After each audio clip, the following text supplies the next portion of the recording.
मित्रांनो, good morning. आज सकाळीच आलेलो आहे. 5 एप्रिल 2026ला आमचे शेतकरी आदरणीय जितूभाऊ यांच्या शेतामध्ये, जितूभाऊंच्या शेतामध्ये आम्ही पपईमध्ये टरबूज लागवड केलेली आहे. तुम्ही बघू शकता पपईचे झाडं आणि टरबूजचे झाडं, आणि हे किती दिवसाचे झाडं आहेत आणि काय फरक पडला आहे तर आपण ऐकूयात आपले शेतकरी जितूभाऊ यांच्या तोंडून. भाऊ नमस्कार. भाऊ, तुम्ही पपई आणि टरबूजची लागवड केली आहे. किती दिवसाचं पीक आहे आज हे? आज टरबूजला 2 महिने पूर्ण झाले आणि पपई पपई 1.5 महिने. म्हणजे पपई 1.5 महिन्याची तुम्ही बघू शकता एवढी आहे, आणि टरबूजला 60 दिवस पूर्ण झालेले आहेत. बरं, सेटिंग कशी आहे तुम्ही दाखवू शकता का इथे टरबूजची? सेटिंग एकदम मस्त आहे. हां हां, जबरदस्त आहे सेटिंग. पूर्ण म्हणजे जवळ चांगलेच झाले. बघा मित्रांनो, एकाच ठिकाणी सेटिंग खूप जबरदस्त आहे. 5 थोडे आहे.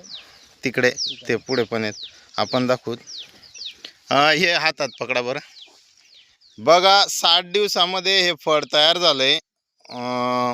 थोडंसं अळीचा अटॅक आला होता, आम्ही फवारणी पण केली आहे त्याच्यावर, आणि 4-5 किलोचे फळ आहे. 5 किलोच्या आसपास. हे बघा मित्रांनो, इथे सेटिंग तुम्हाला दिसत असेल. तर भाऊ, पपई साधारणतः ही तुमची 1.5 महिन्याची झाली.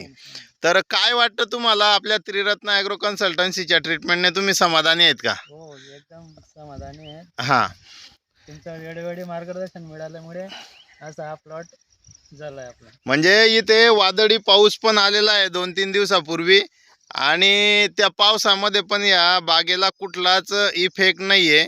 पपईचे झाडही एकदम जोमदार दिसत आहेत. सेटिंग सुद्धा खूप जवळ आहे, आणि बागेमध्ये कुठलाच अटॅक नाही आहे, ना भुरी दिसत आहे, ना कुठला आजार दिसत आहे. सो इतर शेतकरी बांधवांना तुम्ही काय सांगाल भाऊ? तर त्यांना मी सांगतो, ते त्रिरत्न ॲग्रो कन्सल्टन्सी तुम्ही संपर्क साधावा आणि भरघोस उत्पन्न मिळवून घ्या. तुम्ही समाधानी आहेत? हो, एकदम. क्या बात आहे. Thank you very much. मित्रांनो, हे आहेत आमचे सॅटिस्फाईड कस्टमर. हा त्यांचा एप्रिल महिन्यामध्ये वादळी पावसानंतरही खूप सुंदर असा डेव्हलप झालेला बाग आहे. ह्या पद्धतीची सेटिंग आम्हाला तिथे दिसत आहे. सो अशाच प्रकारच्या ट्रीटमेंटसाठी आम्हाला कॉल करा. माझं नाव आहे मोहन शिंदे. माझा मोबाईल नंबर आहे 88 88 90 47 77. थँक्यू भाऊ, थँक्यू व्हेरी मच.